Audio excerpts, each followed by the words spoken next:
Lalu Allah Subhanahu wa taala menghadirkan sosok anak yang sungguh luar biasa bernama Nabi Ismail yang selama ini ditunggu-tunggu oleh Nabi Ibrahim. Allah menghadirkan sosok anak yang sangat dicintainya. Berjalannya waktu, anak itu tumbuh menjadi anak yang baik, anak yang saleh, anak yang sangat dicintai oleh ayahnya. Layaknya kita seorang ayah, layaknya kita seorang bapak memiliki seorang anak sangat kita cintai.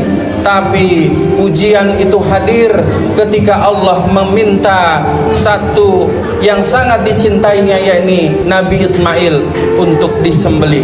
Bayangkan kalau itu terjadi terhadap diri kita, anak yang selama ini kita nanti-nantikan, kita rindukan, akhirnya Allah Subhanahu wa taala mengambilnya kembali.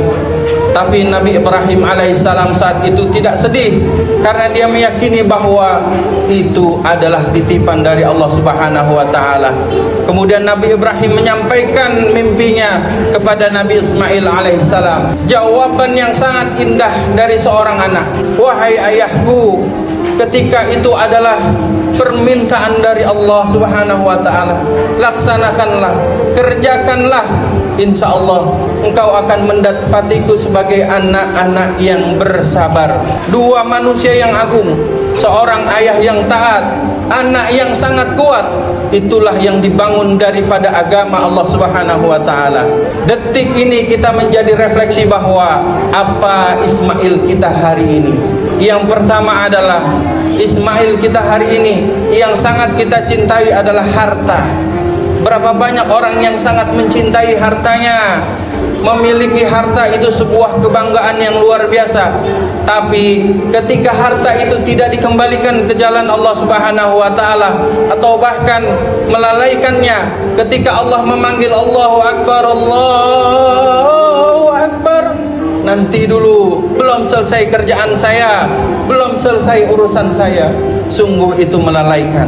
Lalu yang kedua adalah Ismail yang kita lihat hari ini adalah yakni jabatan kita. Jabatan, berapa banyak hari ini orang mencintai jabatannya. Jabatan hanya sebuah titipan dari Allah Subhanahu wa taala. Kemarin dia biasa pergi ke masjid, kemarin dia biasa pergi ke masjid taklim, kemarin biasa dia sebelum menjadi tegur sapa dengan tetangganya. Tapi ketika jabatan itu hadir di dirinya, ia merasa tinggi hati, ia merasa sombong, ia merasa segala apa yang dia punya itu adalah miliknya. Sungguh itu adalah hal yang tidak Allah inginkan, itu adalah yang tidak Allah ridhoi. Oleh karena itu Ismail kita hari ini diantaranya adalah jabatan-jabatan kita. Dan Ismail kita yang hari ini hadir yang ketiga adalah yaitu ego kita. Berapa banyak hari ini orang yang merasa alim, berapa banyak hari ini orang yang merasa soleh, merasa benar, merasa paling wah, merasa paling hebat, merasa dan kata-kata merasa lainnya. Itu adalah ego kita, dan Allah tidak inginkan itu terjadi kepada diri kita. Satu dosa yang paling tua yang menjadi pelajaran dari kita adalah dosa sombong. Dosa sombong adalah dosa yang paling tua yang ada di muka bumi ini. Apa yang terjadi? Iblis laknatullah, ketika dia memiliki berbagai macam keutamaan, Allah memintanya untuk menyembah Nabi Adam. Kata dia, anna khairu minhu, saya lebih baik daripada Adam. Itu menyatakan dia sombong sesombong-sombongnya.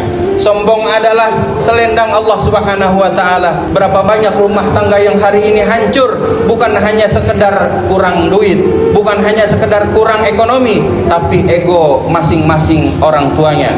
Dari penjelasan tadi maka kita memahami bahwa Allah menguji kepada yang kita cintai. Allah ingin menguji kita, lebih cinta mana harta atau Allah, lebih cinta mana jabatan atau Allah, lebih cinta mana ego kita atau Allah. Marilah kita menjadi bagian golongan orang-orang yang terus berupaya meningkatkan kadar kualitas keimanan dan ketakwaan kita kepada Allah Subhanahu wa taala, agar kita bisa menjadi golongan manusia-manusia yang dicintai oleh Allah Subhanahu wa taala.